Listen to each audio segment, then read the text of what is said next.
En la clase de hoy vamos a hablar de la bioquímica de la película lagrimal. La película lagrimal es el líquido formado por la secreción de las glándulas de la porción secretora del aparato lagrimal y estas se distribuyen entre la franja lagrimal marginal, también conocida como menisco lagrimal, y la película preocular que cubre la conjuntiva vulvar expuesta y la córnea, también llamada película lagrimal precorneal. Esta se distribuye también en el saco conjuntival entre los párpados y la conjuntiva vulvar. Dentro de sus funciones principales tenemos cubrir la superficie óptica, mantenerla suave y provocar una interfase aire-córnea, permitir la difusión de oxígenos y otros nutrientes, así como servir como medio para la eliminación de desechos y proteger la superficie ocular. La película lagrimal protege la córnea y en última instancia todo el ojo al transportar los componentes y desechos de la lágrima al punto lagrimal, proporcionando un medio para los agentes antimicrobianos como la lisozima, la lactoferrina, entre otros, e inmunoglobulinas como la inmunoglobulina A, y así evitando la desecación o ojo seco que se produce en la barrera de la superficie ocular. La interfase aire-película lagrimal constituye un elemento refractivo importante debido a la diferencia en el índice refractario del aire y la película lagrimal. Histológicamente, la película precorneal se veía como una especie de sándwich o emparedado de tres capas, compuesto de distintas capas, una lipídica, una acuosa y una mucinosa. La evidencia continúa apoyando una fase de un segundo modelo de la película lagrimal, donde se encuentra una capa lipídica que se superpone entre una fusión de una fase mucosa y acuosa. Los componentes de la película lagrimal se pueden encontrar lípidos, mucina, proteínas y sal. Estas pueden interactuar para prevenir evaporación y colapso de la película lagrimal. Sin embargo, se necesitan estudios adicionales para confirmar este concepto. En esta imagen podemos ver dos fases de la película lagrimal, en la cual se observa un dibujo esquemático de la estructura de la lágrima lipídica externa y una capa mucosa y glucocálice, descansando sobre microvellosidades apicales del epitelio de la superficie ocular. Las mediciones originales de la película lagrimal precorneal daban un grosor medio de 8 a 9 mil. La parte acuosa constituye casi todo el espesor. El volumen de lágrimas en estado estacionario es de 7 a 4 microlitros para el ojo no anestesiado y 2,6 microlitros para el ojo anestesiado. Este volumen disminuye con la edad. La lágrima contienen 98% de agua y 1,8% de sólido. Aquí podemos ver la diferencia de densidad de agua en diferentes líquidos, como el humor acuoso, humor vítreo, la sangre, el suero y la orina. En este esquema, mediante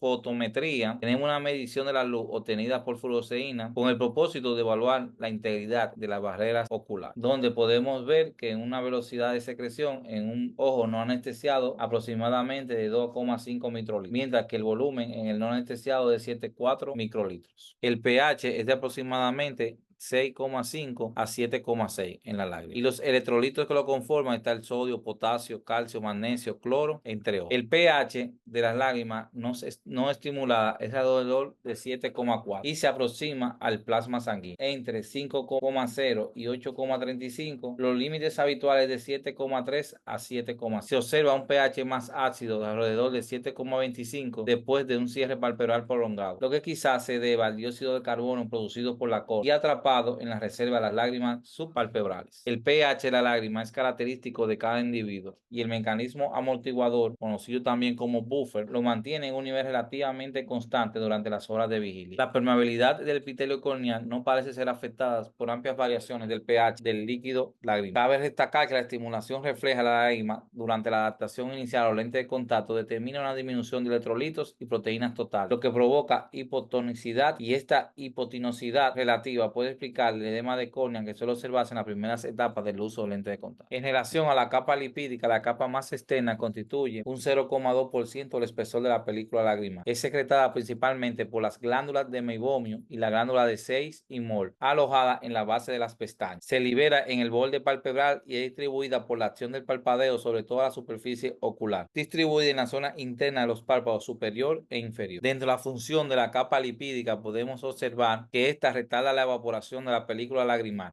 contribuye a las propiedades ópticas de la película lagrimal debido a su posición en la interfase aire-película lagrimal, mantiene una barrera hidrofóbica conocida también como banda de lípidos que evita el desbordamiento de la lágrima al disminuir la tensión superficial. Previene el daño a la piel del margen palpebral por desgarre. En la película lagrimal normal, el 10 al 25% total de las lágrimas secretada se pierde por evaporación, mientras que la velocidad de evaporación es baja debido a la superficie oleosa protectora. En ausencia de esta capa oleosa protectora, la velocidad de evaporación aumenta de 10 a 20 veces más. En cuanto a la capa lipídica, los fosfolípidos polares interactúan con la capa mucoacuosa y una gruesa capa de lípidos hidrófobos no polares ocupa la capa más externa de interfaces aire-ojo. Los fosfolípidos son secretados principalmente por la glándula de Meibomian, que son glándulas tarsales, que se encuentran en la placa del tarso, en la parte superior y párpado inferior, y están inervados por nervios parasimpáticos, que son colinesterasa positivos, y contienen polipéptidos intestinal vasoactivos. En esta imagen se puede ver un esquema de la película lagrimal que demuestra la capa lipídica y distribución de las no polares y lípidos polares. También se muestra una propuesta de incorporación de proteínas en la capa lipídica. Estos fosfolípidos son secretados principalmente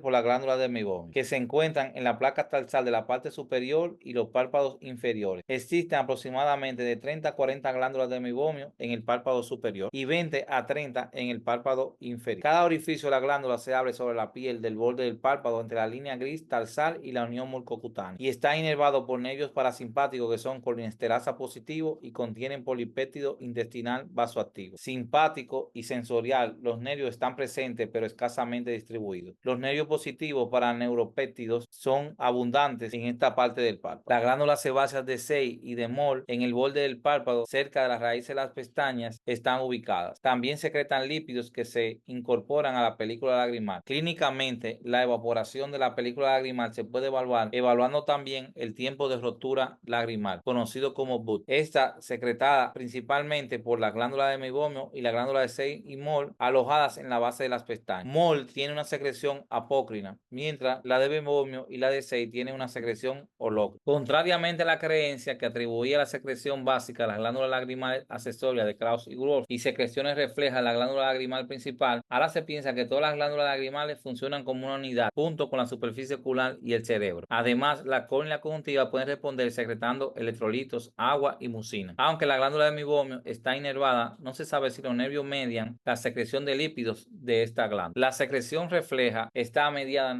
neuralmente y inducido en respuesta a la irritación física. Es decir, la cona superficial y sensorial conjuntival recibe estimulación por medios mecánicos, térmicos o químicos, factores psicógenos, luz y la inducción de nervios sensoriales por un reflejo neural local activa el sistema parasimpático y nervios simpáticos que inervan las glándulas lagrimales y el epitelio, causando la secreción. En esta imagen podemos ver nervios sensoriales y motores que conectan los componentes de la lágrima funcional y la sensación, que es la parte aferente a la superficie ocular, es proporcionada por ramas ciliar de la división oftálmica del nervio craneal, el quinto par. La fibra eferente de ambos miembros del sistema nervioso autónomo estimula la secreción lagrimal en la vía principal accesorio. El movimiento de los párpados es importante en la renovación, distribución y drenaje de la lágrima. Cuando los párpados se cierran en un abrir y cerrar de ojos, los fondos de saco superior e inferior se comprimen por la fuerza de los músculos presentales y los párpados mueven de un lado a otro sobre la distancia más larga y ejerciendo fuerza sobre el globo. Esta fuerza limpia la superficie anterior de desecho y cualquier mucina insoluble y expresa secreciones de la glándula de Meibomian. El párpado inferior se mueve horizontalmente en dirección nasal y empuja el líquido lagrimal y los desechos hacia los puntos lagrimales superior e inferior. Cuando este se abre, los párpados redistribuyen la película lagrimal. Es interesante conocer la formación de la película lagrimal. Por lo general, durante el cierre de los párpados, los bordes palpebrables comprimen la capa superficial lipídica de la película lagrimal, porque es desfavorable desde el punto de vista energético que el lípido penetre bajo los párpados en el fondo de saco. Por lo tanto, aumenta hasta 1000 veces el espesor de la capa lipídica, hasta alcanzar un espesor de 0,1 milímetros, que puede ser contenido con facilidad entre los bordes palpebrales adyacentes. La capa lagrimal acuosa permanece uniforme bajo los párpados y actúa como lubricante entre estos y el globo ocular. En un parpadeo completo, los dos meniscos lagrimales se unen y la mayor parte de su volumen se mantiene en su unión para llegar al delicado puente formado por la unión de los párpados. En condiciones normales, una persona parpadea aproximadamente 15 veces por minuto en promedio. Algunos de estos parpadeos pueden no ser completos. En el párpado superior desciende solo la mitad hasta el párpado inferior. Aquí podemos ver que en condiciones normales la lágrima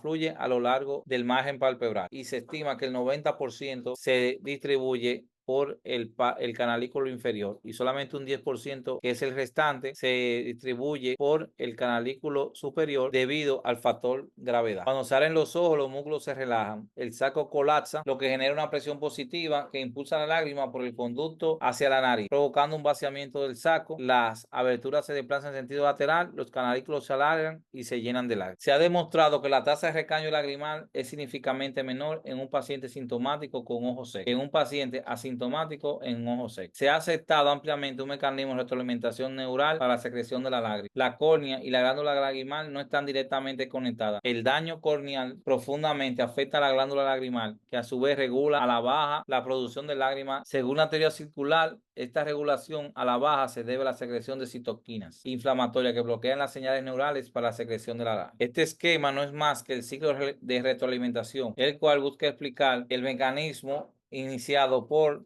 la inflamación en la superficie ocular, el cual suprime o degrada la función de la glándula lagrimal. El equilibrio hormonal general es único para cada persona. El estrógeno, la deficiencia de andrógenos combinada con el estrés, la contaminación y la mala alimentación produce un número de signos y síntomas, incluido el ojo seco, especialmente en mujeres postmenopáusicas. Además, la calidad y la cantidad de la película lagrimal disminuye con la edad. Existe un sinnúmero de pruebas diagnósticas que mencionaremos, como la más importante, el tiempo de rotura lagrimal, visión con fluoresceína, el rosa de Bengala, prueba de Schirmer y evaluación del menisco lagrimal como las más principales. En cuanto a la córnea está dada por una transparencia que es inferida por ser avascular, además que posee una disposición de fibra de colágeno que le permiten la transparencia y está hidratada por la película lagrimal. El poder dióptrico de la córnea está dado de aproximadamente 20 dioptrías prismáticas y posee un privilegio inmunológico dado por las inmunoglobulinas que pretendan la película lagrimal, así como la lactoferrina, entre otros. Hasta aquí nuestra clase de la bioquímica de la película lagrimal.